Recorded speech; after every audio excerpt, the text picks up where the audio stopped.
life, every day, late at night, not okay, all I want, and I... Showbiz Kachika TV. Hello mga kachika! Last 2 days nga ay ginanapang talaga namang napakabonggang house blessing ni Catherine Bernardo sa kanyang bagong mansyon.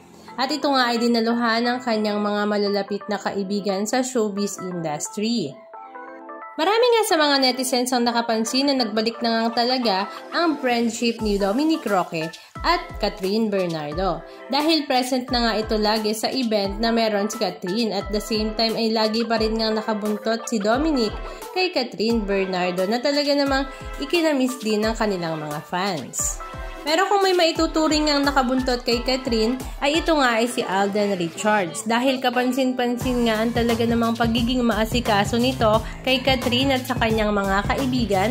At the same time ay sa lahat nga ng kuha ni Catherine ay lagi ngang nakasunod si Alden Richards. Na parang pinalitan na nga niya ang trono ni Supremo Daniel Padilla. Samantala, kinaaliwan naman ng lahat ang magkakaibigang Darren Espanto, Chippy Lomino, Maymay Entrata, Loisa Andalio at Robbie Domingo dahil nga sa talaga namang malaasa performance nila na ginawa sa house blessing ni Catherine Bernardo at talaga naman ang lahat ay napawaw, lalong-lalo na nga sa galing ni Darren at Robbie Domingo at the same time ay pinagsama pa ang kulit ng dalawa kaya naman aliw na aliw nga ang lahat. Na maging si Sophia Andres nga ay napakomment na ang kanyang mga kaibigan nga daw ay talaga namang pambato sa mga piyestahan.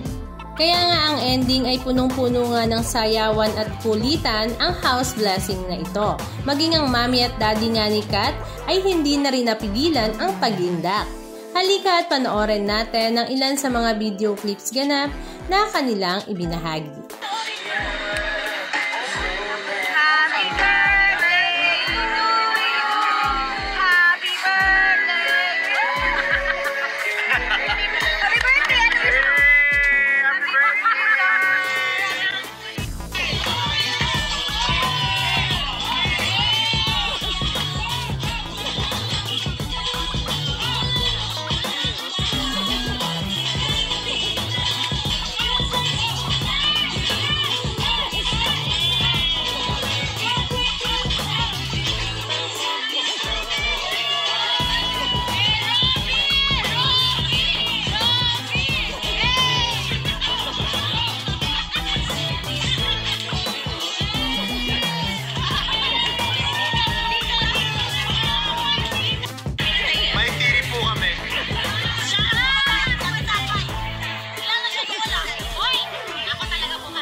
Anong masasabi nyo mga kachika?